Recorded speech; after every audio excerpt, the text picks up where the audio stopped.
Lab Addicts Music Group.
Lab Addicts Music Group.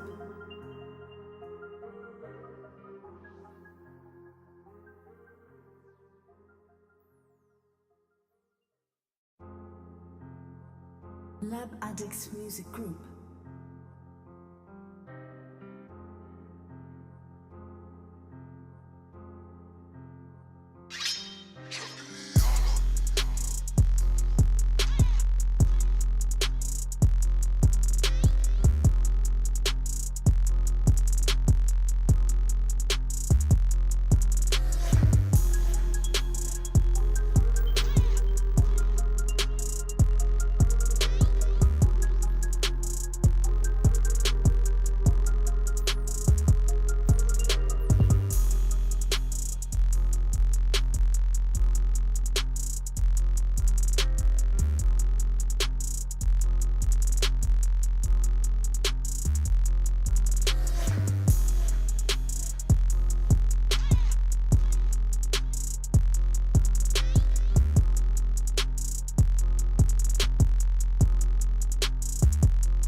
Lab Addicts Music Group.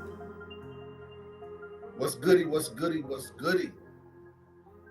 It's Wednesday night. It's your boy Maas. It's another adult conversations with Maas.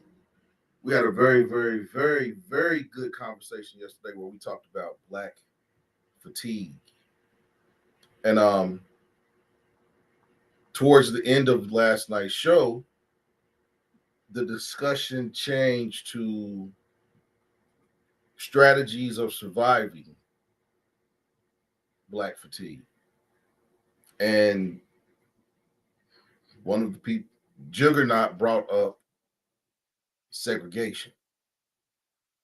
And him bringing up segregation opened up another conversation, but we had to end the show. So tonight is Black Fatigue Part 2, Survival Strategies. Before we go any further, we got to give thanks to the Most High for allowing us to see another day, to see another sunrise, to see another sunset, and to express our love to the people who we cherish. Um, Before we go into Black Fatigue, I had to bring up that it just came across Courier Journal that they have been served a patina. Hold on for 1 second. Just let me pull it up.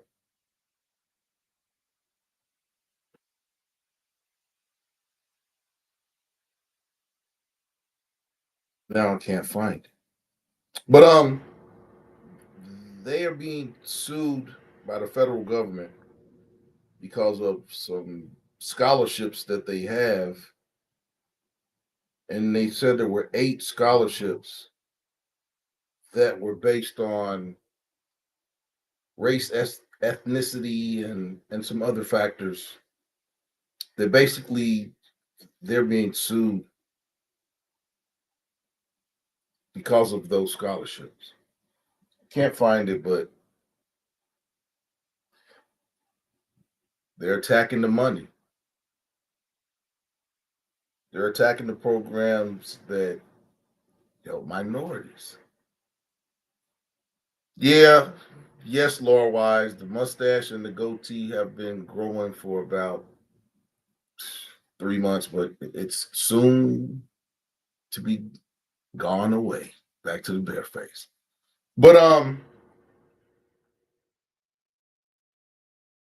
black fatigue, survival strategies. How will we survive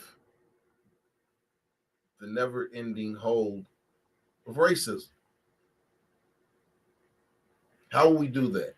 And last night I didn't really go into the author of the book Black Fatigue, Mary Frances Winters. So I found a couple of interviews that she has done. So before we talk about the survival strategies, we're going to listen to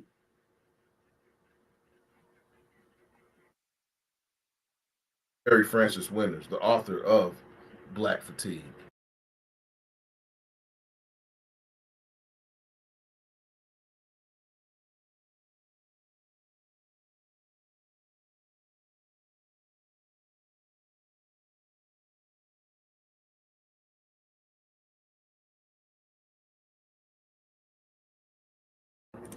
And just as it would be, there was a video of Mary Frances Winters discussing Black Fatigue on CNN, and now you can't watch the video. So I was going to start with that video, but we'll go to an interview that she did where she discusses Black Fatigue on a YouTube website. And once I get the person's name, so this is an interview that Mary Frances Winters did on the Karen Hunter show. So shouts out to Karen Hunter. And after we watched this short video of Mary Frances Winters basically giving the definition of Black fatigue and a brief discussion on Black fatigue, we'll get into discussion of survival tactics and if segregation is a viable alternative for Black people dealing with Black fatigue. So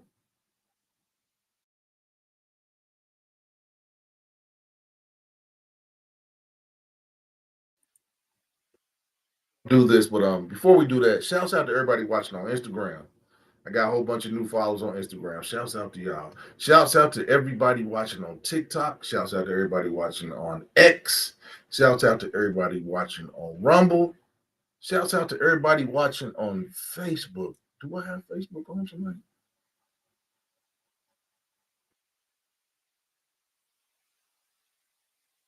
No, hold on, y'all.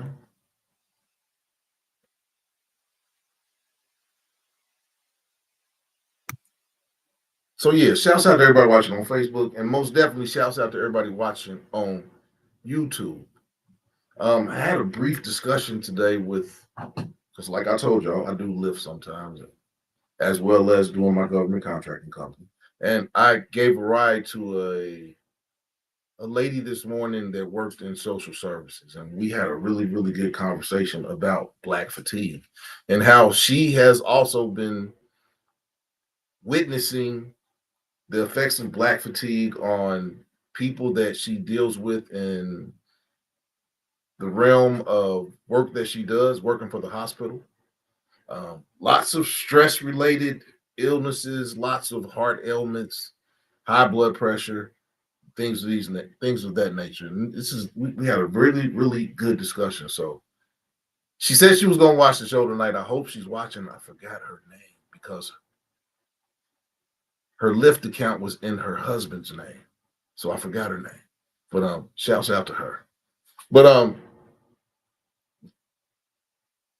before we get into the discussion, like I said, I have this video, and we're gonna watch this for a few minutes and get an overview from the author who coined the term Black fatigue, and we'll hear her explanation of the effects. And I'm not sure if she talks about remedies on this video, but yeah, we'll discuss it. Once again, shouts out to the Karen Hunter Show for this interview that she did with Mary Frances Winters. And here we go. Mary Frances Winters. Welcome, Mary Frances Winters. Thank you so much. It's an honor. Oh, thank you. You got on your Good Trouble shirt in honor of John Lewis. I appreciate that. Tell me about this journey to writing this book. How long did it take you, and what was the impetus? Yeah, it took me a short period of time because the publisher wanted to get it out. It was supposed to come out next February, and as a result of everything that's been going on in the past few months, we decided to move it up. So probably about 4 or 5 months, but I've been thinking about it. This is my 6th book, and I've been thinking about it for a while. I've actually been thinking about it as a result of the work that I do in corporations and talking with millennials, particularly Black millennials and Black Gen Zs, and they were telling me, we're tired, we're exhausted. You know, this was a year ago, 2 years ago. And I look at them and I say, you're 35 years old. How are you exhausted already? And they would give me that side eye like, I know I'm exhausted here. Now, we're going to respect you because you're older, but I know I'm exhausted. So it really got me to thinking about the extra toll, the burden, which we know about, but I think we normalize it. As Black people, I just think we normalize the burden that it takes to just live as Black people in the United States. So we have every day there seems like there's something else, and maybe we'll talk about it in a little bit. In my work, I'm a diversity, equity, and inclusion consultant. I've been doing the work for now 36 years. And every decade, something happens and you feel like you're going 2 steps forward and then you're going 4 steps backwards. And so most recently, these executive orders, which say the work that we do, we can't even do it anymore. And so it's just always something that causes that fatigue. Let's take it back 37 years. You stepped in. What was going on 37 years ago? What was going on 37 years ago? Is that the 37 years ago on the heels of what was happening in the country that there had to be a wave of diversity and inclusion that gave birth to your whole industry, Mary Frances Winters? What was going on? Yeah, so in 1984, when I left the corporate world, we were still, really deep into affirmative action kinds of things, deep into compliance. And I think what the impetus right back then was a gentleman by the name of Dr. Roosevelt Thomas. He's passed away, but he's considered sort of the vanguard of changing from this notion that it's about compliance to this notion that it's really about respecting and valuing the diversity. So I think that was really kind of the tipping point for this movement to go from we do it because the government tells us we have to do it, and now the government's telling we shouldn't do it. But anyway, it's another thing. So we're doing it because we want to uplift and value and recognize those people who have been subordinated and marginalized and who have not had the opportunities in the organizations. And if you do that, corporation, your organization is actually going to do better. And I've been hearing that. I am a recipient of affirmative action. I was what I've been in all the studies that I've read in the last couple of days. What I've come across is that a lot of the main proponent of Black fatigue is in the workplace. And that's why they're discussing the workplace and issues that people have in the workplace, microaggressions, not being recognized for the work that you do, not being compensated, not getting raises yearly that are even at the level of an inflation raise. So these are the things that we have to deal with, because you go to work 5 days out of the week and you only have 2 days to recover, which is the weekend. So a large proponent of Black fatigue begins in the workplace. told that when I got to the New York Daily News. I'm only there because they had a spot open specifically earmarked for a Black person. So I am a direct, recipient of affirmative action, gratefully. And as I grow in my understanding of this world, I'm thinking, reading through your book, and it's called Black Fatigue, have we integrated ourselves into burnout? I'm onto a fire theme as a result of Lovecraft Country.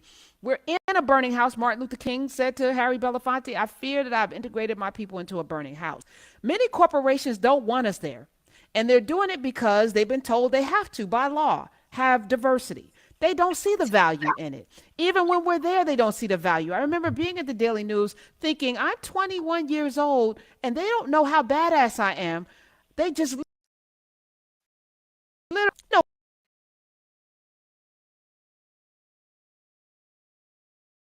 what it's suspected had known, probably wouldn't have hired me. That said, since they hired, This speaks to what we're going to discuss later that Juggernaut brought up, like segregating out of the system.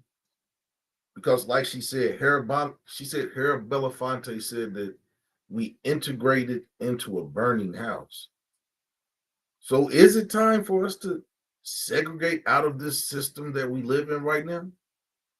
people who were equally unqualified, and I say I was unqualified because I didn't have the experience to sit in that seat, but I checked a box for them.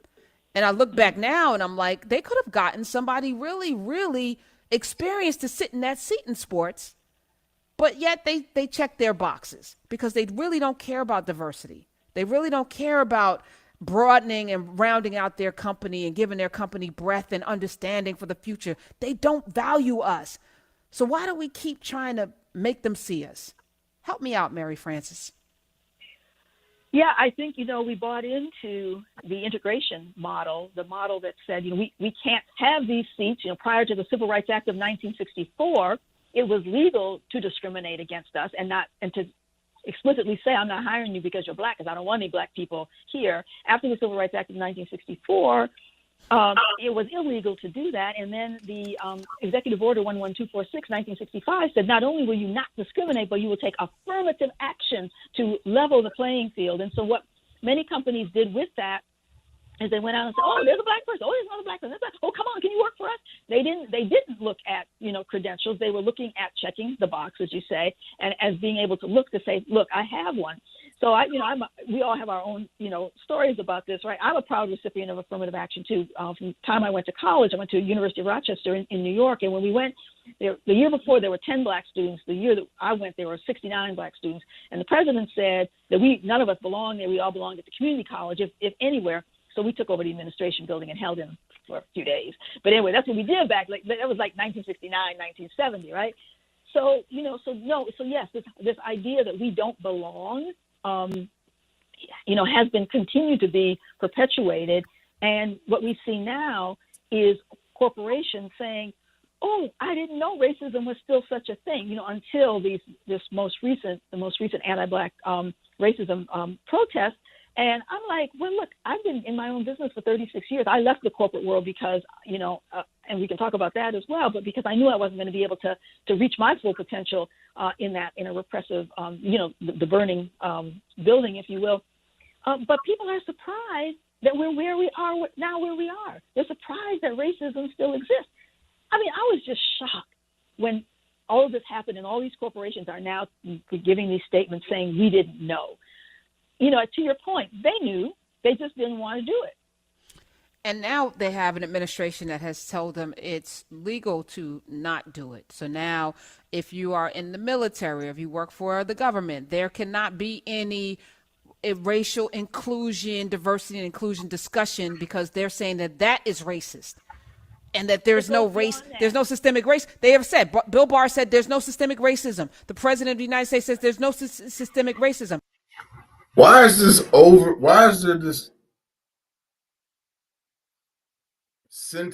prevailing sentiment that racism is gone?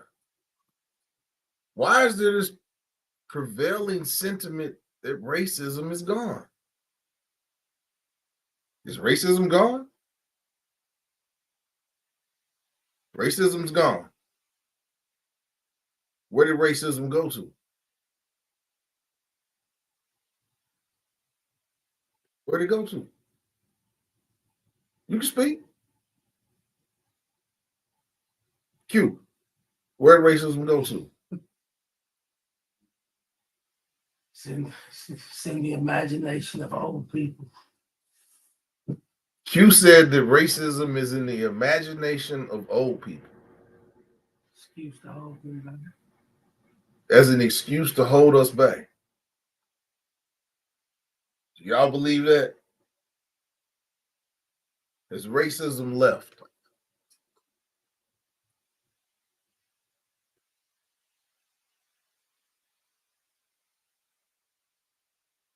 Rest.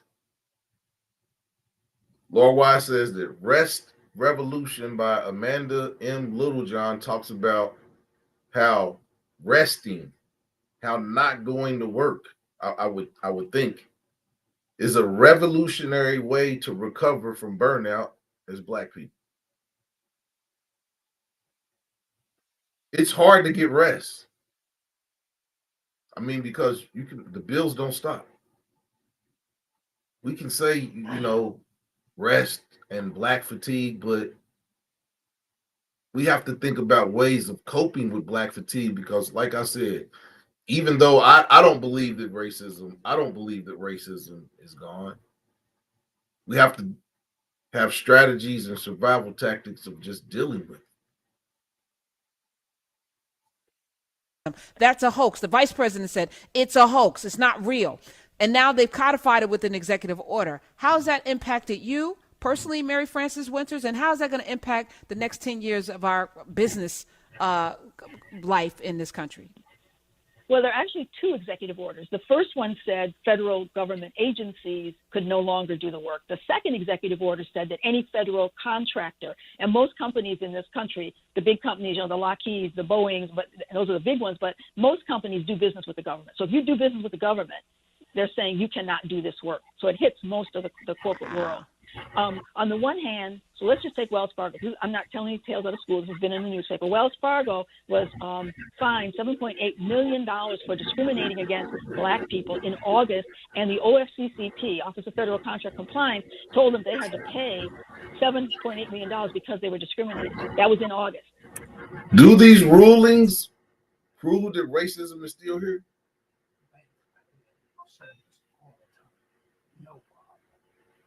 Still get diversity awards. Every bank settle all the time.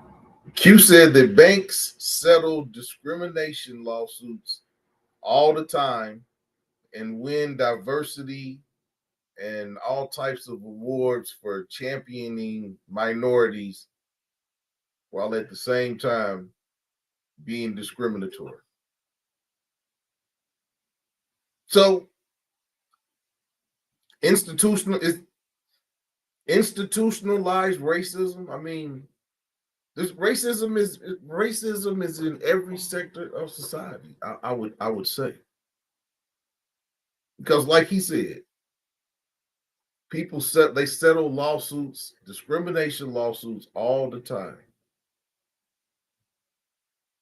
and have no culpability, and still get awards for diversity and championing minorities. Last week, the government, same agency, OFCCP, told Wells Fargo that when they made a statement that they were going to be intentional about hiring more Blacks into leadership, they're told that's discriminatory because they're focusing on Blacks. On the one hand, they got slapped for discriminating against Black. On the other hand, they're being told, and now you can't do it. So the government in and of itself is telling two different stories. It hasn't impacted my business for 36 years because I don't do a lot of business with the government. Never have. Too much red tape. Too much. My business is with the corporate world, and most of my clients are moving full steam ahead. I wrote a piece for my clients to say, you don't have to defend against the executive orders because we do not violate the executive orders. The executive order says we shouldn't teach that any one race is inherently better than another. That's what we teach, that one race is not inherently. We shouldn't teach stereotyping. Stereotyping is a narrow characteristic of one group. So we teach that we shouldn't stereotype. The executive order says that that inclusion training is okay, where you're talking about bringing together all groups so they can work better together. That's exactly what we teach. So when I look at the executive order and take it apart, from my perspective, I say, yeah, that's what we do. Wow. Yeah, we're okay. trying to, we're trying. What's that? That's a Trump thing. Q said that's deep. He said it's a Trump thing. So, how do you all feel about what Mary Frances is saying right now? What's your overview of what she's saying? Trying to do is live up to what our Constitution says we are. And when we find those inequities that says we're not living up to our Constitution, it behooves, and the government, and the organizations are really mandated to correct those inequities, which is what the Office of Federal Contract Compliance told Wells Fargo. So as you're doing that, it could, the intent was to stop and shut down all diversity and inclusion. But if somebody is smart, they can actually use it to bolster the reason why we need to have more folk like Mary Frances Winters in this space. All right, so give us some solutions. If you are in a place right now where you're fatigued, where you're showing up for Zoom and people are making comments about your hair, or they're going out of the way to ask you, you're the only Black person, the only so-called person with melanin in the Zoom at your company, any questions, like you're the spokesperson for all Blackness, or they're making jokes, which they think are trying to, make you feel included, but it really does make you feel like you're sticking out, and then you can't say anything, and it's just the microaggressions. How do we solve the fatigue, the Black fatigue? As you well know, it is not easy. So first we have to name it. And when people ask me when I wrote the book, they say, well, who is the book for? Black people? I say, no, the book is for white people, because Black people already know they're fatigued. We have to get the word out to white people that the microaggressions, that the daily, slights, that the extra burden, being on guard all of the time. And so I think, acknowledging it. And I think the second thing is what we teach is creating brave spaces where people are able to speak their truth without repercussion. As a result of the what happened, right after George Floyd and the global racial protests, many organizations held listening sessions, and my company did a lot of those listening sessions for our clients.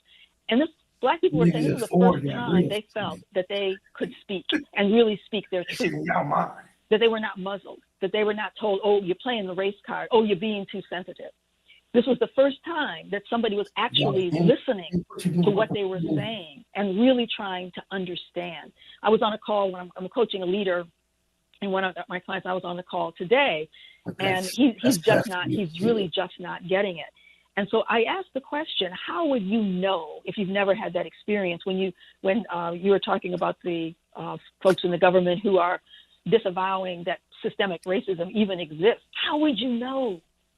How would you know? And if you're not even willing to listen, so I think what needs to happen is, that's the first thing, the listening. The second thing is interrogating the systems and the structures. Now, you can't tell me that you don't know when somebody is being underpaid, pay equity. So this gentleman that I was on the phone with this morning said, well, he said, I've had to, white man, said, I've had to fight for everything I got. And if I'm being underpaid, I'm going to go and talk to my boss and tell him, hey, I'm being underpaid. That's what we need to do. Everybody can do that. So I try to ask him, no, everybody can't do that. And how would you? Everybody can't do that. Everybody can't do that. Some people have the power to be able to go to their bosses and do that. And a lot of people that have the power to go to their bosses and do that don't do that. Don't do that. Is it because do we have to champion ourselves? Do we have to make a concerted effort to make the stuff that we do at work recognized? And if that is what we have to do, how do you do that? How do you do that? My friends in the background said that Black fatigue is a bourgeois outlook on things to separate people with money away from poor people. He said that if you really want to see black fatigue, go to a labor job or go to a factory. He said that's black fatigue. He said that the construct of black fatigue, people being fatigued by microaggressions, is he doesn't believe that. He's laughing at that. What do you all think? What do you all think? Is black fatigue a bourgeois outlook on some things? And if you really want to look at black fatigue, go to labor jobs, factory jobs. I mean, I understand when you're saying that, but I think that you can be mentally fatigued. It doesn't. It's not. It doesn't always have to be a physical fatigue. It can be mentally fatigued. The factory worker got both. And Q said the factory worker has both. I can't. I mean, But the factory worker don't have the education that the corporate worker have. He said that the factory worker doesn't have the education to walk away from that job like the person that's working in a white collar position.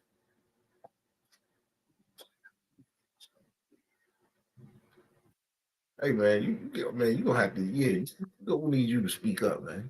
Even know that you're being underpaid. He said, well, you go out to, the Google and you Google it and but not recognizing that when a black person goes to a boss and says, I'm being underpaid, it's very different than when a white man goes and says, I'm being underpaid. Just like Kamala Harris, we've seen all of the social media about the way Kamala Harris showed up at the debate very differently than a white man could have shown up. And that she had to, quote, show up that way, or else look at this angry black woman. We have a president who's calling her a monster. Look how she showed up. And so getting to that understanding that you come with privilege when you are white, whether you're poor or not. So in my book, I talk about the inequities that poor white women have a less likelihood of having premature births than middle-class black women. And so even when you cover for those kinds of differences, socioeconomic differences, and you level that, right? Socioeconomics are the same. The inequities are still there. Black people still do not get the same treatment. There are still vast inequities. And so many of my clients want data. Karen, they want data. The data is indisputable. And I talk about that in chapter 4, Then is Now, where I show data that says 50 years ago we were here, today we're here, and we haven't moved. We're talking with Mary Frances Winters. The book is called Black Fatigue. Black Fatigue, How Racism Erodes the Mind, Body, and Spirit.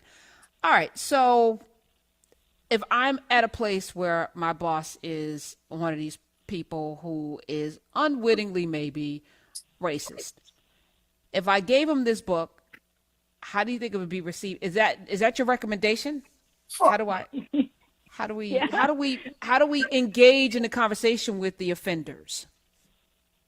So we have a moment of opportunity right now because everybody is reading anything that they can get their hands on that says black, right? How to be an anti-racist, right? So I think right now it would be okay to give your boss this book and say that there might be some insights that would be really helpful. So another. You gave this book, Black Fatigue, to your boss. What would your boss do? Really? I mean, I hear Mary Frances Winters and what she's saying, but if you took the book Black Fatigue into your boss's office and gave it to them, so you don't like it here anymore? That's the first thing they're gonna say. So you don't like it here anymore. Another book that I wrote is called We Can't Talk About That at Work, How to Talk About Race, Religion, Politics, and Other Polarizing Topics. I wrote that a few years ago. And in that book, I talk about the need to put the elephant in the room, put it right out there on the table that we're going to have a difficult conversation right now I want some kind of guarantees that there won't be repercussions. You might want to have a witness or somebody else, in the room when you're having those conversations. I think that the time is now. I don't know how long this window of opportunity is going to last before they go back to other things. I wrote about this too, that I'll be honest, in the climate, in the employment climate right now, I think that if you try to have this conversation and to give your boss the black fatigue book, your days will. I think your days will be numbered. Just in the employment climate that's out there today, I don't really think that you can go into your boss's office, and I don't think that that's a good strategy. How do you all feel about it? How do you all feel about that?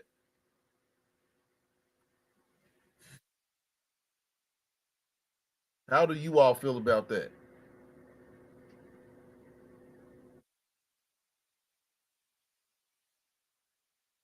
How do we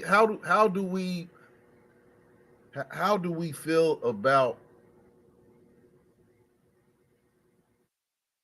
going into your boss's office?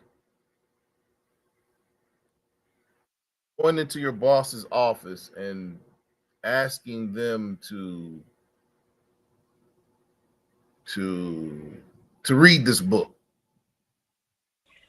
I thought it was a movement, but maybe it's just a moment, because we're already seeing people, not only because of the executive order, but they're already kind of pulling back and not, and not keeping this going. So I think it behooves those in the organizations, Black people who are in corporations, big corporations, you've got to keep it going. There's strength in numbers. Your Black employee affinity groups. Those are the kinds of groups that need to come together and continue to press leadership to keep this front and center. And if you don't have one, maybe you could be the one to start one with the 5 people that are there. Exactly. Yes. And this company I was talking to today, they don't have one. And it's like 3 people who are the instigators, and they are responding to those 3 people. We talked about support groups last night. We talked about support groups in terms of being a coping mechanism for dealing with Black fatigue. We said that support groups could be places where you can vent. And I think that's what Mary Frances Winters is talking about right now. Who will not let it go. Keep the foot on the gas. I appreciate it. All right. I'm encouraged. I'm encouraged that you're first of all doing this work. It's important work. We need to definitely not just hold people accountable, but I think there also should be, when we talked about this burning house, a notion of like finding spaces where we can be our full selves. Because when we show up fully, everybody wins. And if people don't appreciate how dope we are, maybe they shouldn't have the privilege of being around us. Hey, absolutely. And that's why we see so many more Black people, particularly Black women, starting their own. Women start their own business to 2 to 3 times that of white women. I did it 36 years ago. So if you are in a place where you are not, you're not valued, make your exit strategy, figure out a way, because you're absolutely right. We bring so much to the table. And I will tell you that some of this is that they're threatened by us, because many times we're smarter than the typical white man sitting in that conference room. And they don't want us to show them up. That happened to me, many, many years ago in the corporate world. My daughter has 4 degrees: electrical engineering, computer science. She's master's in information systems and an MBA. And she works for me now. She's been my chief operating officer for 8 years. Her experience in the corporate world was they kept trying to push her down, and diminish, what she knew and what she could do.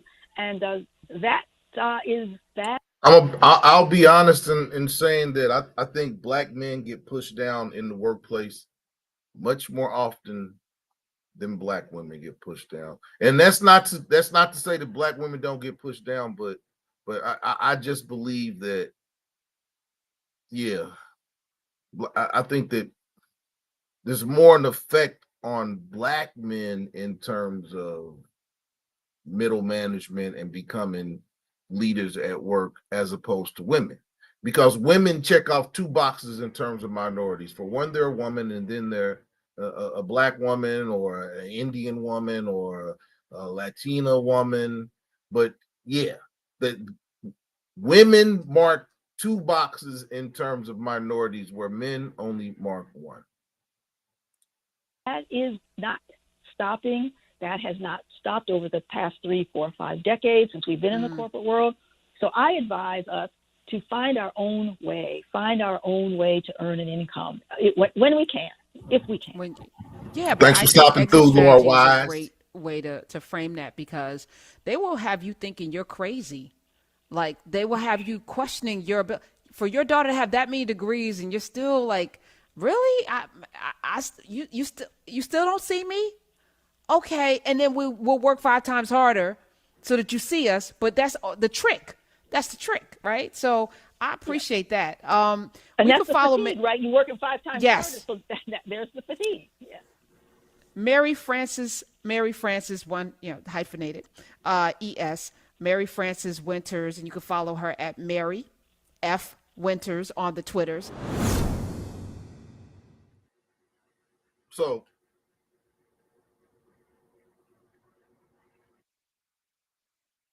even though they talked about strategies in terms of coping with Black fatigue, I don't really think they delved into it on a deep level. We've already said that one of the ways of coping with it is counseling. And we also said that we know that every Black man or every Black woman is not going to go to counseling. Then we said support groups. But what are some survival strategies that we think Black people can use to basically cope with Black fatigue?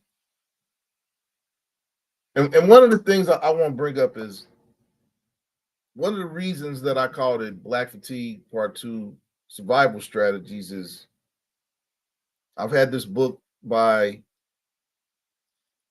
Anthony T. Broader for many years. I've read through it several times. It's more of, I look at it more as a reference book as opposed to being a book that you read one time and you go back to it.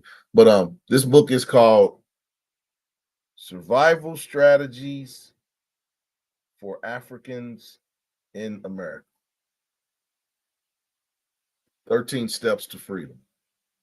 This is a very, very good book. So if you go to the bookstore, this may be a book that you want to get. Survival Strategies for Africans in America or Indigenous people in America. But it's a very, very good book. And some of the strategies that he talks about in his book can also be used as strategies to combat Black fatigue. And what he talks about in his book is, talks about the mind, the body, and the spirit. So when we're talking about healing and coping, we need to look at it in terms of mind, body, and spirit. So we've already said that support groups and counseling can be ways of coping. What are some other ways that you all think that people can cope with Black fatigue?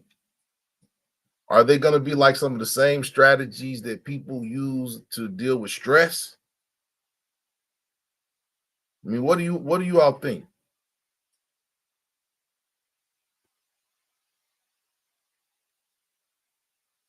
And Juggernaut said, if you're Black and supervised, they think they can do your job and don't listen to you. I've seen that. I've seen that. I've seen that. How do you all feel about being passed over for positions, for promotions, and things of that nature? How do you feel when you don't get the raise that you think you deserve at the end of the year? How do you cope with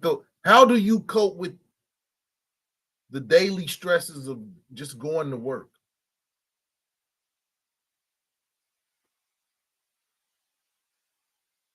One, you gotta have knowledge of self.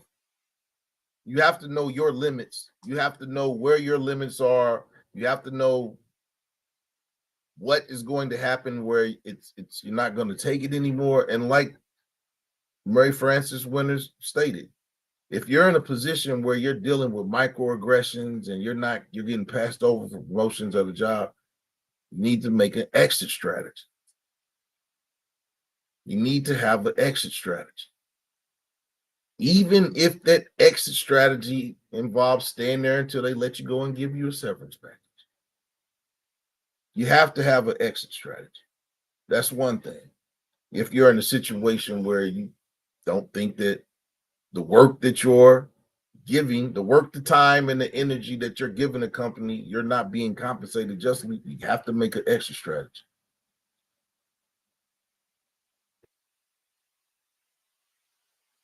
Wow, Scorp, I'm looking a little rough tonight. I got a jogging suit on. I'm just chilling. Tonight is a chill night. I'll take the hat off, Scorp. Is that better, Scorp? I'll take the hat off. Scorp said I'm looking a little rough tonight. I don't want to look rough tonight. I mean, I am kind of tired. You know, when you're working about 16 to 18 hours a day, it's kind of hard to be both. Scorp says she retired early to deal with. That was how she dealt with black fatigue, is she retired early. YWG said he copes by bouncing and getting another job if he's passed over.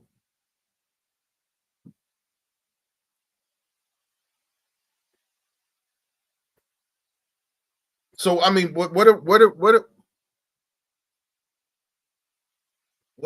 can be done about black fatigue? What can be done?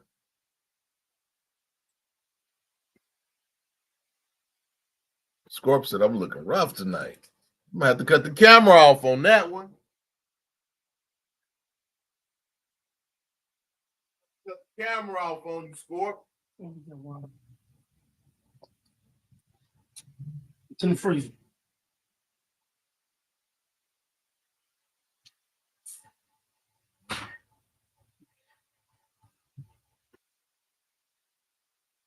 Scorpion made me cut the camera off.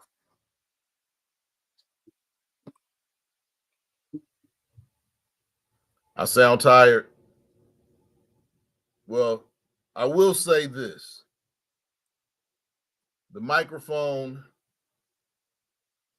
speaker cut off. I didn't charge it, so it cut off about 15 or 20 minutes into the show. And yeah, it's just me. It's just me. But I have been burning the candle with both ends, Scorpion. I have been burning it, but I mean it's necessary right now. It's necessary to burn the candle with both ends. I got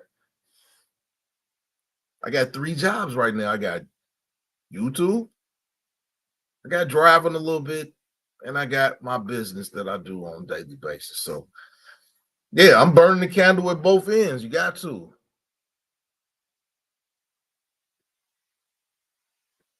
Yeah, got to. But we're talking about black fatigue tonight and survival strategies of coping with it. We have some people that think that there is no such thing as racism. Racism is dead. And we have people that deal with racism on a daily basis. I can't. It died. It died. I didn't charge it up, but you know, we're gonna make it do what it do. Hit the like button, hit the like button, hit the like button. Share this video out, subscribe to the page.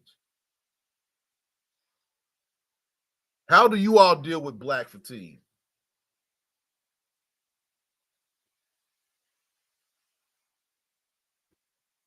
Do you just laugh? Some situations you just laugh at.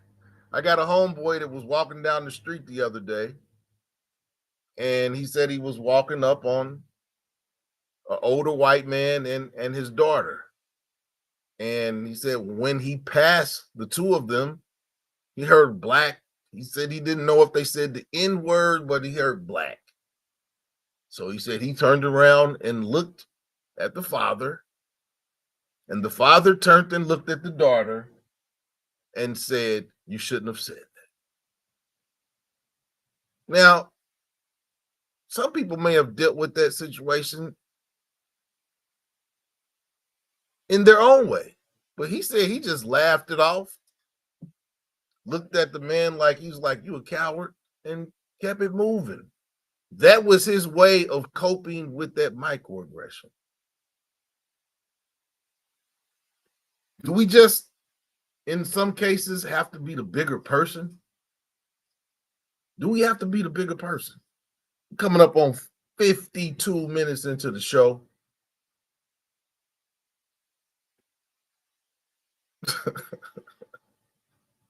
Thank you, Scorp. Thank you. Thank you. But what are we going to do? Like I said, some people, I guess the people that say that there is no racism would be people that don't have feelings of black fatigue.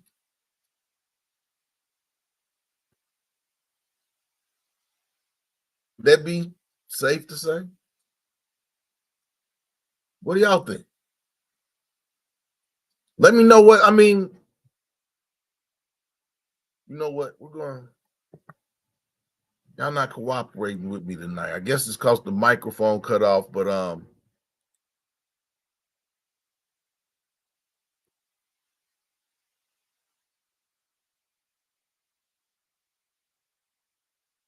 there was another article in the American Heart Association where they talked about how to overcome black fatigue. And I'll be honest. Some of this stuff is, I'll read it and I'll let you decide how you feel about it. And it says, Winter said solutions to black fatigue are broader than any individual. We need to change the system so that people don't have to protect themselves. As an act of self-protection, though, Winters set boundaries for herself. Oftentimes, I don't watch things that are about racism because it's the work I do every day and I need a reprieve. She encourages people to know what triggers you and how to step away. And don't feel guilty about stepping away and not confronting that situation.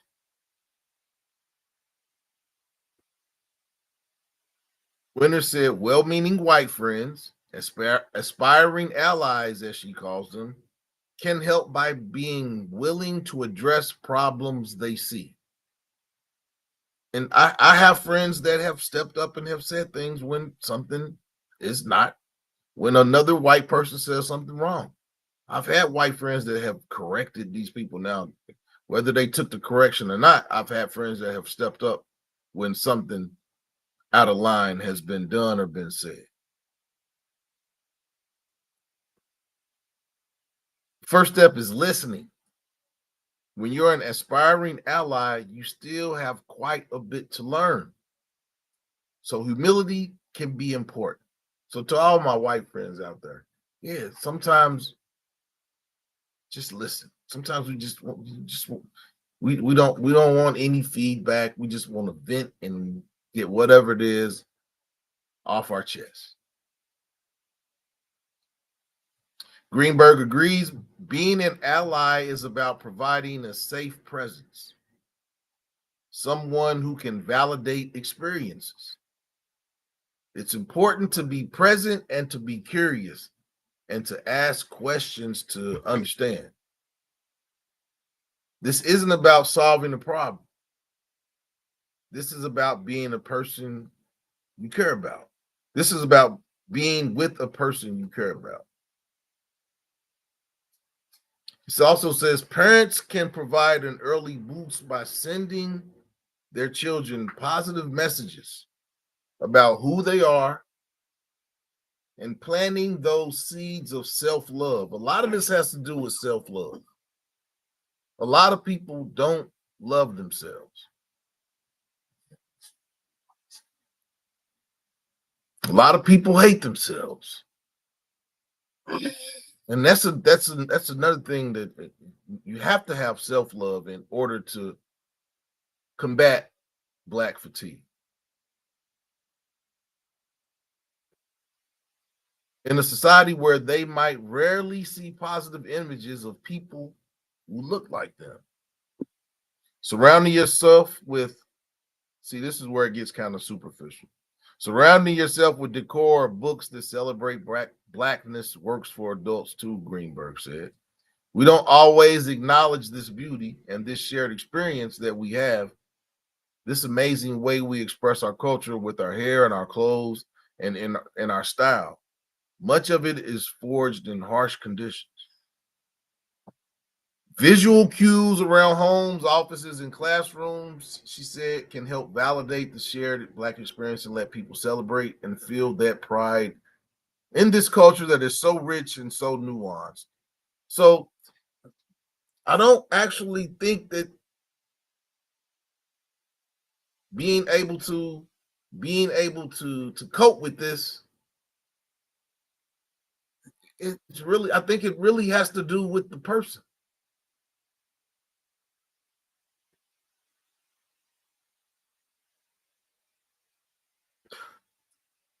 Right. You're right. You're right. YWG said the white dude put him and his daughter at risk. But yeah, but my homeboy, he said he laughed it off.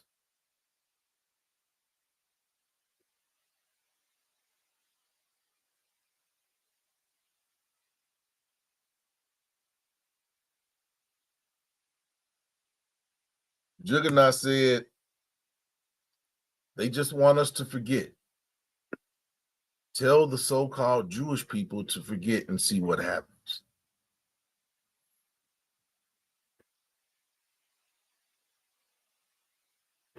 I don't think that, I mean, yeah.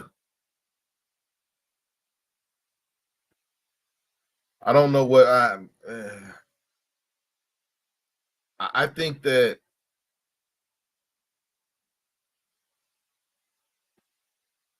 coping with Black, you have to surround yourself with people. You have to surround yourself with people who are thinking the same as you on a cultural level, who you can talk about these experiences with, who have these shared experiences. Because I still don't, and Camille said that she could take the book Black Fatigue to her boss, and there wouldn't be no pushback. And I think that's a small, I think there's a small percentage of bosses and managers that you could take that book to without really having to go into the conversation that you probably don't want to go into in a work setting. I mean, it sounds good to be able to go and have these conversations with your bosses and things like that about microaggressions that you go through, but trying to prove that there are microaggressions going on is going to be a uphill battle when you're talking about in a work setting. It's going to be hard to prove. Juggernaut said,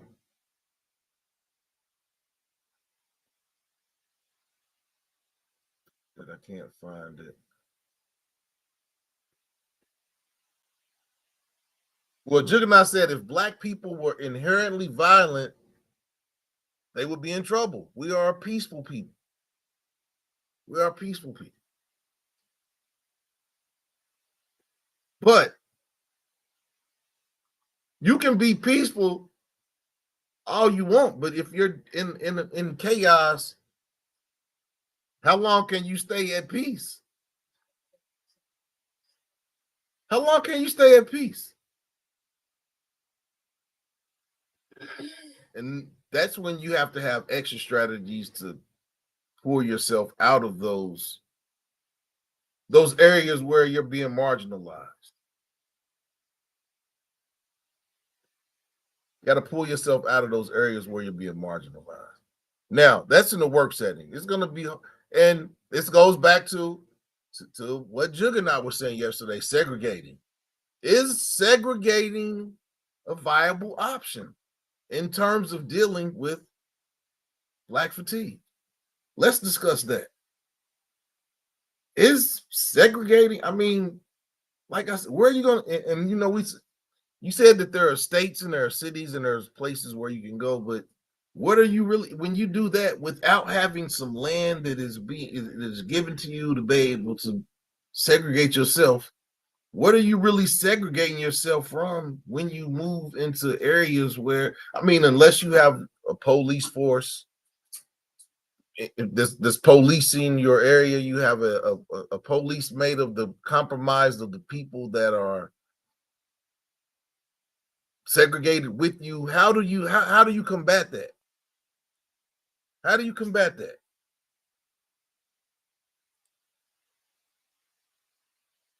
Where are you segregating to? If you don't really have, if no area has been segregated for you to go to, what are you really segregating yourself from? Because you're not shielded. You're still under the laws of the land. You're still subject to being. What are you segregating from? And that's why I'm asking: is segregating really a viable option for Black people? Jug, why do you think the segregating away from white society, why do you think that that's a viable option?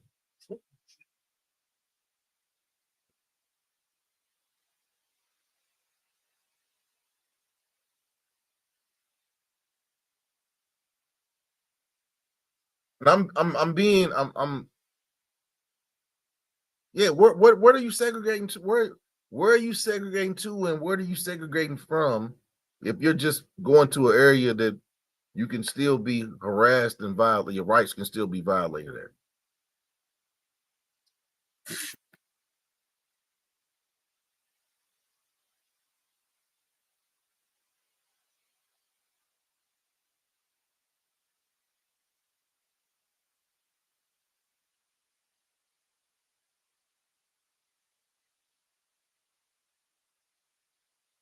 Jug said, not trying to segregate from life as that's what I'm trying to. That's what I'm. Where where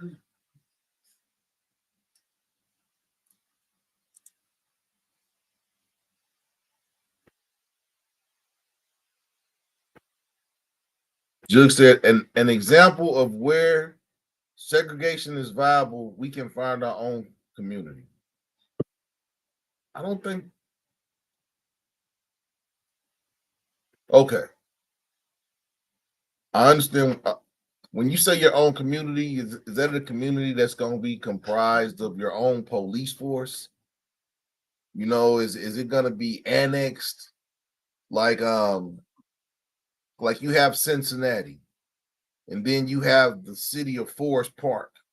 So is it going to be one of those type of situations where you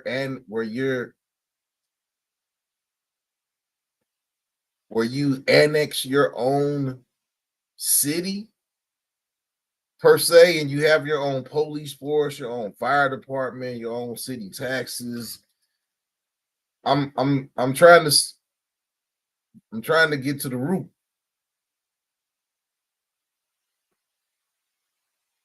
Juke said we could use our own. Segregation is more than a physical place to put Black folks.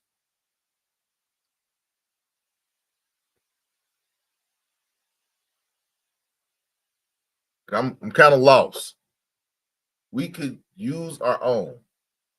But what I'm saying is we don't have So are you saying that we're going to go to people we're going to go to black billionaires and say, let's buy up a lot of land? I'm trying to figure out how this could be done.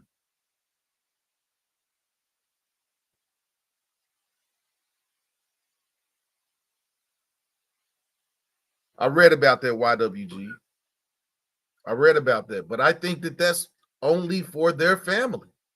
I think that's for or 97 acres of land. But what I'm saying is, on that 97 acres of land, do they have their own police force? Because that's really the only way that you can police yourselves, is to have your own police force.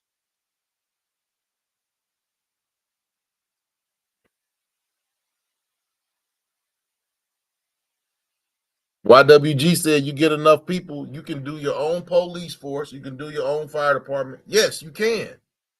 You can do that. What I'm saying is, where is the land to do this?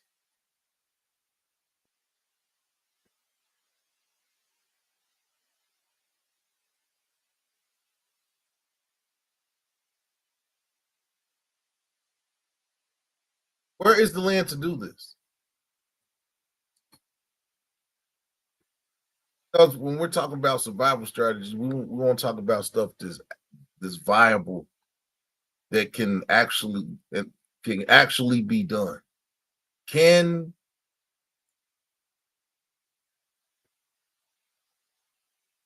YWG said we could buy up a section of condemned blocks in Baltimore. That can also be done in Detroit. So when we're talking, where are places that are viable, that basically there's low cost real estate, where blocks of land can be bought up? Got one of them. Baltimore, but I'm not sure how many. These are small subsections. What I'm saying is, true, that can be done, but I don't think that those are large enough to reach out. I mean, I'm guessing probably Detroit, because there's whole neighborhoods in Detroit that are vacant. Yeah, Detroit is. Now, there are probably companies that have gone in and bought up this land, but I think segregating would be very, very hard. YWG said there are some abandoned towns in America that can be purchased. Ghost towns? Gary, yeah.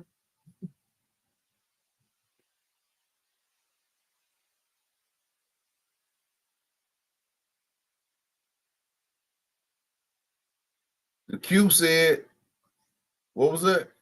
Gary, Indiana. Gary, Indiana. Jackson. I don't know can this be done? And that's what I'm saying. In an effort of something like this, people with billionaires, black billionaires, would have to pull their resources together collectively. I mean, Byron Allen, how much money did Byron Allen just win from McDonald's in his lawsuit? How much money did Byron Allen just win in his? I think it's Mike Epps is bought the block. This nigga's got a whole lot more money than him. Mike Epps bought a block. You can tell me, how many niggas got more money than Mike Epps? This motherfuckers that working got more money than Mike Epps. YWG said it's not hard. We just need to get out of the "it's not possible" mind frame and just do it. I think that these are larger discussions that need to be had with people that have the resources to make this happen. They don't give a fuck, and they never will. And The Q said, and they don't give a F, and they never will. They live in white suburbs. It's more than enough money to do that shit. It's more than enough money to make this happen, but it's kind of hard. It's kind of hard. It ain't hard, but it is hard because nobody's never. Can we come? It comes to a question of can we come together collectively? No, there is no we. And why? And Q said there is no we. What is it? If there is no we, then what is it?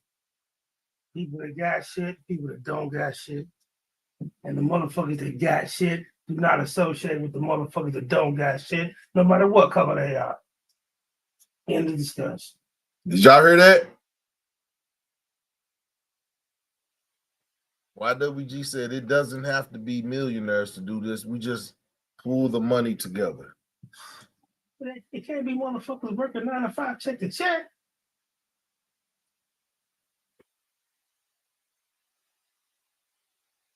But you saying that YWG, what about people that work 9 to 5 that's working check to check? How are they a part of this equation? If they're working check to check, how do they become a part of this equation? They not. But they're the ones that need it the most. Because like like Q said, they're the people that need it the most. What do we say to the people that have no resources, that have no money? Go to school, do what we did. What do we say to the people that good luck, motherfucker? Good luck. What do we say to them? Go to school, get your trade. I can't help you though.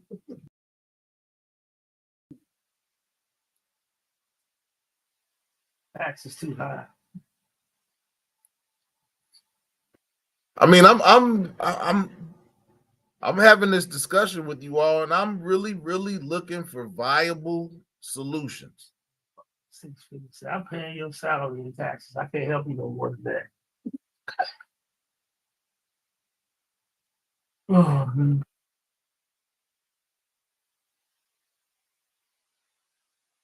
Juggernaut said they work check to check, but they still spend money, shop, pay bills. So what they supposed to do? Cut out they motherfucking Bud Light motherfuckers to build a nation while millionaires got 10 houses, nigga, and yachts and shit. Motherfucking Shaq talking about he trying to get the biggest yacht in the world, nigga. And I'm supposed to give up some of my shit, but this nigga can snap his finger and buy the whole West End of Louisville, Kentucky, if he felt like it. Yeah, niggas be detached from reality. What is the response to what Q just said?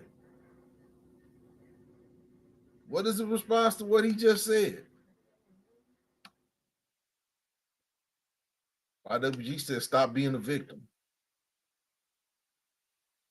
Yeah. Blame the poor motherfucker for being poor. You fucked up. Well, stop being fucked up. Somebody's got to drive the bus, motherfucker. Somebody's got to take out the trash, motherfucker. And that is why there is no we. Ta-da! Today's episode sponsored by the niggas that don't give a fuck. But that's cool though, man. So is it? It's your right. Is it the haves and the have-nots? You fucked up. I just wish niggas would keep it real with each other. Niggas with money don't give a fuck about what you being fucked up. People with money, black people with money care about black people that don't have money. Fuck no. I can't wait to get me some money so I can not give a fuck. How about that? Cry me a motherfucking river. Nobody cares about poor people but poor people. It's more than enough black people in the United States of America to take care of every black motherfucker in the United States of America. But you know what? It ain't their responsibility. They don't give a fuck. It's just, miss me with the Kamala shit. Come on now. Just say you don't give a fuck and keep it at that. But don't have all these poor niggas convinced that this a whole system set up against you to hold you back. And Get you some money, man, and separate yourself from the fucked up niggas. Good luck, motherfucker. What y'all say to that? You can clean off the windows or something, man, and detail the car. What y'all say to that? Victory speech for a nigga. The haves and the have-nots. So is it the responsibility of the people that have the funds to make it happen? It would be cool if they did, but they don't have to. And they don't. I respect it. And I'm fucked up. But I respect it. So when I get mine, I'm gonna do the same damn thing. So Quit lying. So what are y'all thoughts on what Q just said? Let me have a quarter. Let's fuck the world. Me and mine gonna shine. Will there ever be a collective of Black Americans? And according to Q, no.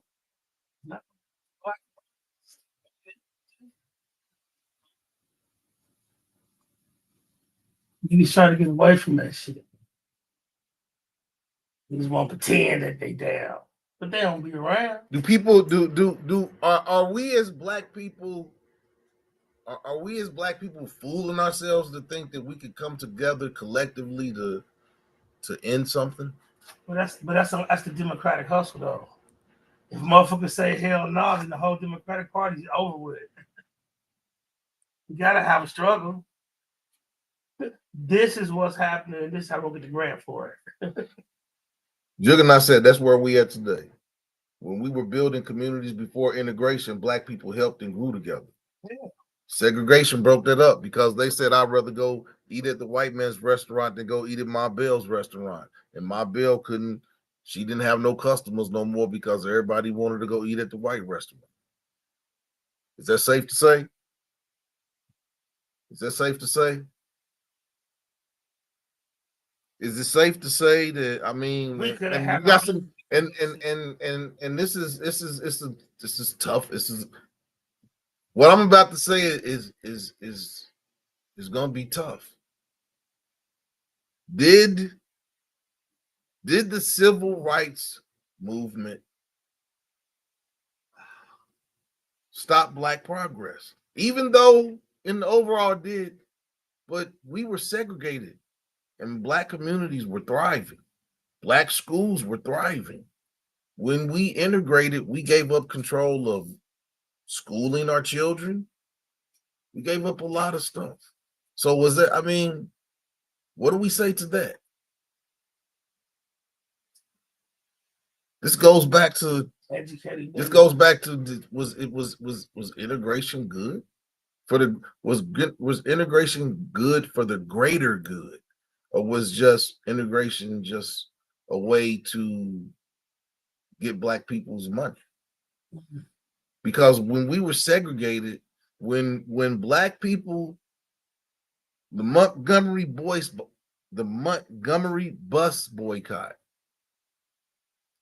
when Black people collectively came together and did not ride that bus system, it stopped them. We should have got our own buses, right? It stopped them. So was integration just a way for Black people's resources to be their monies and everything, to basically lose that control that Black people had before segregation? Pontoon Jody, how you doing tonight?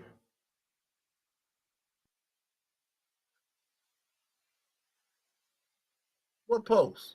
Man, I just want everybody to know I'm not trying to skip over nobody's post, but I got a lot going on, and I'm sorry. If I didn't get to your post, point it out, tell me what I missed. But yeah, I only got two hands. I got two hands and two eyes, and I'm talking and trying to read, and yeah, my bad. I'm not purposely going over nobody's comments. I can't put them all up.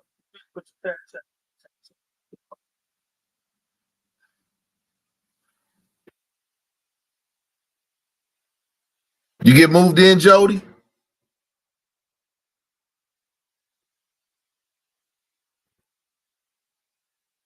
YWG says speaking in absolute defeat is poisonous. Not everyone is selfish. We have blacks that know how to build, do plumbing, are electricians. We don't need a big house. We just need a start. And I can see that. Wouldn't skip your post, man. I didn't, and I don't purposely, I'll never purposely skip nobody's post.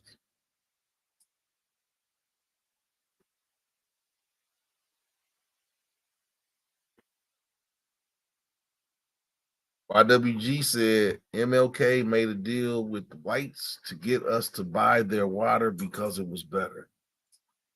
That's why I said when we talk about these things, we're gonna have some tough discussions in terms of MLK, as well as Malcolm X. These are two different. When we're talking, when we have these discussions, we're going to talk about things that are going to be hard to talk about.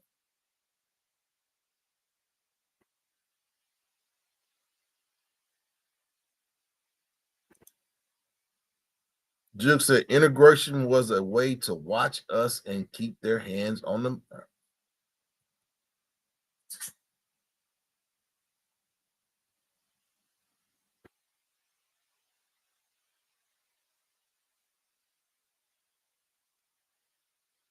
So what do we? I mean, what do we say to the people that have turned? What do we say to the people that have the resources to make things move, but they've turned their backs on the black community? What do we say to that? What do we say to that, you all? We gotta have tough. When I'm talking to my people, we gotta ask these tough questions. What do we say to the people with the resources that have turned their backs on black people? I don't think that's harsh. You said if you get $250,000, it's fuck the world. And saying fuck the world is turning your back on other people. What I'm saying is billions of niggas in the United States that have they're saying it right. And you're saying exactly. I didn't say nothing. I asked a question. I said, what do we do to implore the people that have the money that have turned their backs on people? That's the thing. They're not going to look at it as turning back on no one. They turn it back on. They don't have. I don't. They don't. Who do they got to kick back? I mean, they don't owe anybody. But I'm saying for the collective good.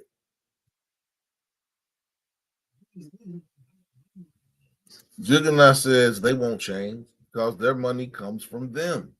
They will get blackballed and all the tapes will be released.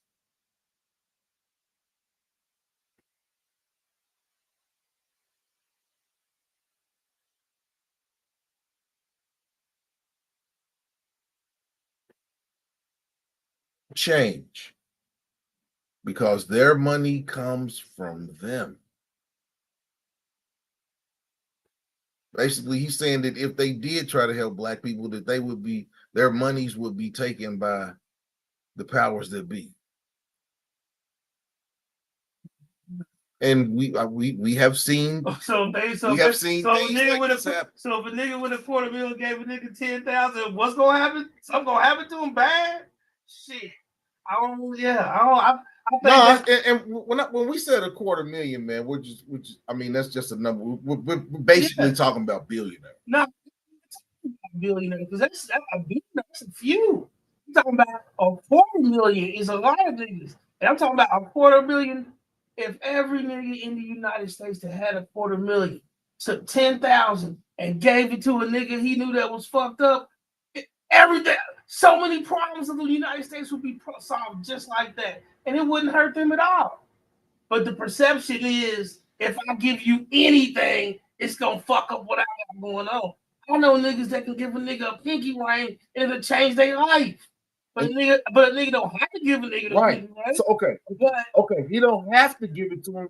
You don't look at that as turning your back. You know, too many niggas with money, and I don't feel no way towards them. You don't have to feel a way towards me. You don't look at them as turning What I'm their saying back is, on niggas. okay, exactly, and that's what I'm saying. You don't have to feel a certain way about them for You them know, to have to turn their back on people. I don't feel like they've turned their back on anyone. You know what I mean? Just because they haven't given something to somebody, turning your back on somebody is you're having the money, niggas coming to you, and you're telling them no, no, no, no, no. Most of the time, niggas ain't doing this shit like that. So it's not like they're gonna say, "Well, what are you talking about? Anybody ever came to me with nothing." But you know, niggas could look out if they wanted to. It's like a nigga can distance himself from that shit and be like, "What do you mean? Turn my back on my people?" Well, you got all this money. Well, you know, I got bills too. I got shit going on too. You know, I see it both ways. That's why I give the nigga the latitude. It's just the false shit to where all these billionaire niggas talking about voting for Kamala, but really doing something different with their money. It's the fake shit that is the real bullshit because you got these poor niggas thinking it's something else going on. Well, you could easily fuck with them because white boys get looked out for by other white people. But if a nigga look out for you, you better have a fucking PhD, a squeaky clean record, a PhD, and why you ain't got a job already? Okay, okay. I can't Let me stop. for you. And you don't look at that as turning your back on your people. I would hate all niggas with money if I felt that way. And I don't. You don't have to. What I'm saying is, you don't have to. I would feel like they would be fucked up individuals if I looked at it that way. Okay. But at the end of the day, I don't. Okay, you just gave the scenarios where you. Yeah, where I could look at it like that if I felt that way, but at the same time, understand their right to not do nothing for nobody. Understand their right. And we're not talking the love for the people. Okay, if that's super thing, then that's. I mean, then if that's how you see it, then that's how you see it. That's understand them seeing it that way. Is just niggas gonna say that, you know, man, how many niggas waste so much money doing so much stupid shit? Right. And niggas could be, man, you're fucked up for doing that shit. It's so people much fucked up people shit. Do say that they're messed. Yeah.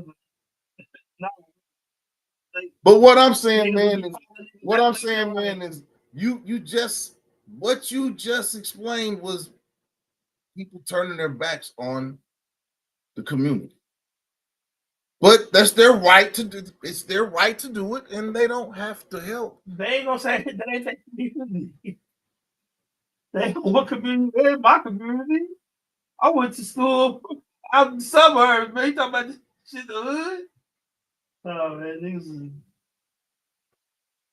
Man, it's fucked up, man. But I heard accepted niggas as niggas, man. Black fatigue. Yeah, black fatigue. We're talking about strategies of surviving and coping with black fatigue. And we were talking about pooling resources. We kind of got off the subject, but we're talking about pooling resources for the greater good. Now, nobody has to do anything. And the people that are billionaires and are millionaires and are multimillionaires, they don't have, it's their God-given right to not do anything. But we're talking about strategies of how to make things happen. And those people have the resources to make it happen. Because when we're saying that working class people can pool their resources to make it happen, that's a drop in the bucket to some people that are multimillionaires and are billionaires that can pool their resources together and create something large. Like, you know, people make fun of Akon, but Akon is doing something for all his people. He's built, and as well, LeBron built a school, and you know we're not going to discount that. But there are people that are doing things. But if everybody, if there was what I'm saying is, if there was one black billionaire that was doing what Akon is doing for his people, for black people, that's a start. But we don't even have that one person. And what I'm saying is working class people are the boots on the ground. The working class people are the boots on the ground. The people with the resources to make stuff happen, they're insulated from the boots on the ground. But they have to come to the boots on the ground to make things happen. Without the boots on the ground, the billionaires ain't nothing. Now, here's the thing, man. The talented 10 supposed to do that. The talented 10 took their money and went to the suburbs. The talented 10 supposed to do that shit with their money. That was part of it. The talented 10 took that shit and integrated. Where is the talented 10 at now? We had them amongst us at one point in time. Where they at now? They sent their kids to all white schools. It's over with. Having these types of discussions with differing opinions where we can come in and meet in the middle is where progress starts. This is where progress starts. Progress is always going to start at the grassroots, because the grassroots have to implore the talented 10, the billionaires, to do something about this. How do we collectively come together to implore them to make something happen? Here's the thing: the talented 10th ain't the billionaires. The talented 10th is the six-figure niggas. I would say that we know six-figure niggas. We don't know billionaires. I mean, we know if some. We know 10 six-figure niggas. That's $1 million. We can't get them in the room.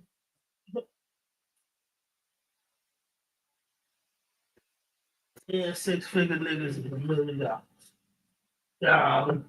YWG said he remembered when he was looking for properties in Baltimore. Some row houses were going for $1. Damn. With special loans for the bank. If you had good credit, you're right.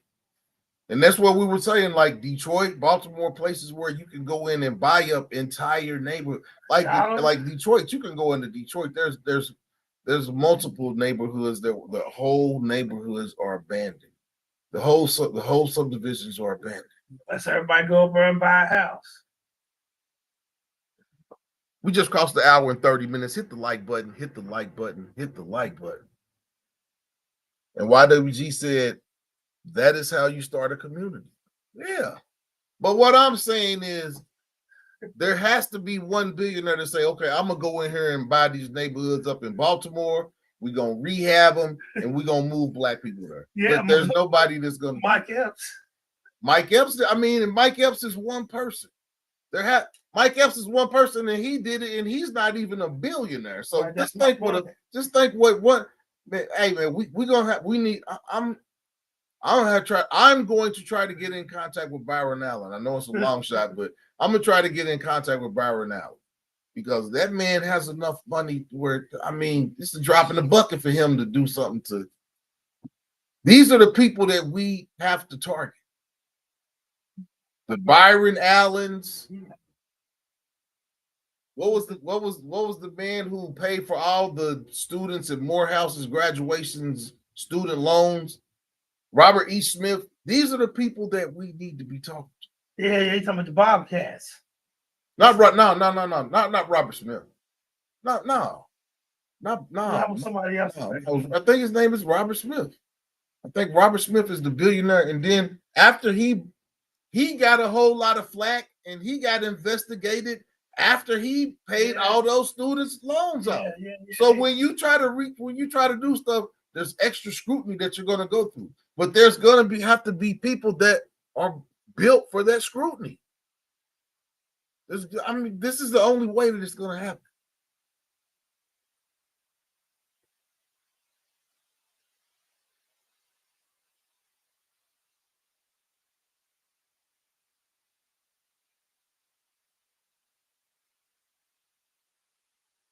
Robert Johnson. Sorry, Robert Johnson. I said Robert Smith. Robert Johnson. No, not the Bob. Not the man that owns the Bobcats. We're not talking about him. We're talking about. Hold on. I think his name is Robert Smith.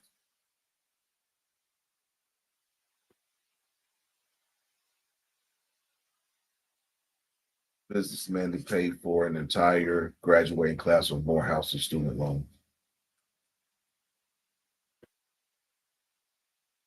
Robert F. Smith.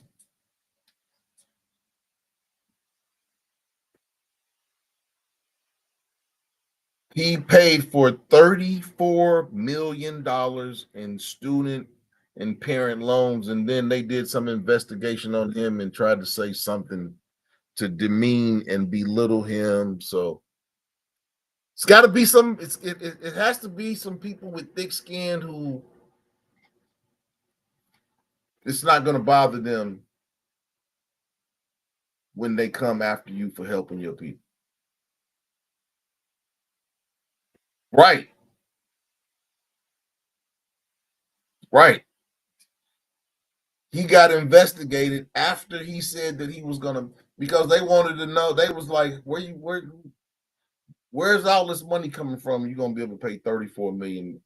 I mean, but he's a billionaire. I really didn't understand that. But what I'm saying is we have to have people with money like Robert Smith who are built for the flag that comes with helping your people.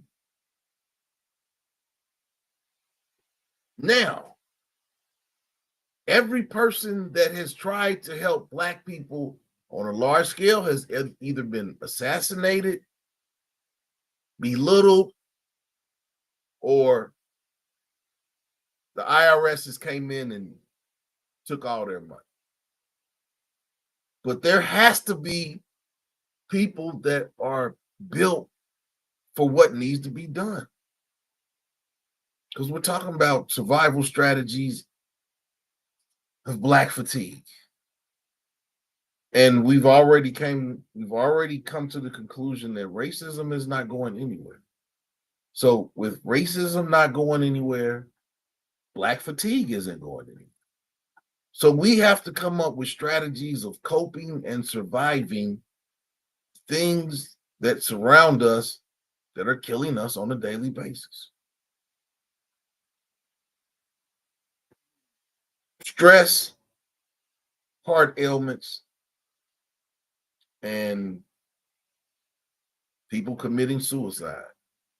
And if you are out there and you need someone to talk to, you need to call the suicide hotline. Yeah, there are people out here that aren't coping with what's going on with. Lots of people. But having these types of conversations are where strategies start, where support groups start, where grassroots activities start. But we say these things, but we will see. You all know that this will be a continuing conversation. This will be a continuing conversation because we have to. If it's a health risk just being a Black person, we have to think of ways to mitigate those health risks. And it's going to take billionaires. It's going to take somebody that can say, okay, I can go in here. I have enough money where I can go into Detroit and I can buy 200 square blocks of property. We can rehab it and we're going to create, I don't know what we would call it, a Black version of Chinatown. Or basically recreate. My mind just went blank.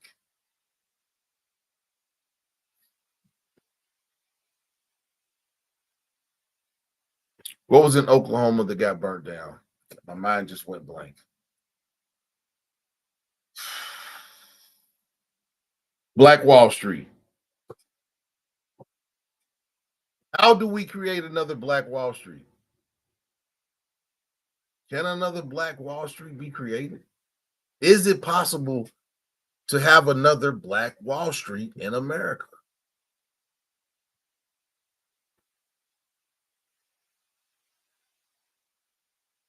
We say this, but there are a lot of black people that are trying to leave America. How do we create a black Wall Street again? How do we do this, y'all? These are the things that we're going to talk about as we've moved forward with this conversation on black fatigue. We're going to give black fatigue a rest and do some more research on it. And we'll revisit this topic. That we will do. But you already know, today's Wednesday, tomorrow's Thursday. We will have another roundtable discussion. The ladies didn't show up last week, but I hope the ladies are going to show up this week. We'll have another panel. I have an idea of what the conversation will be about. It's not going to be, I can tell you this, that it won't be relationship based. Tomorrow's roundtable will not be relationship based. We'll hit relationships in the future, but tomorrow's roundtable discussion will not be, it'll probably be more politically based. So Jody, I'll be sending you an email. I want you on tomorrow's night's panel, Jody. So I'll be sending you an email. There are several people that I'll be sending invites to join the panel. We're gonna have another co-ed panel.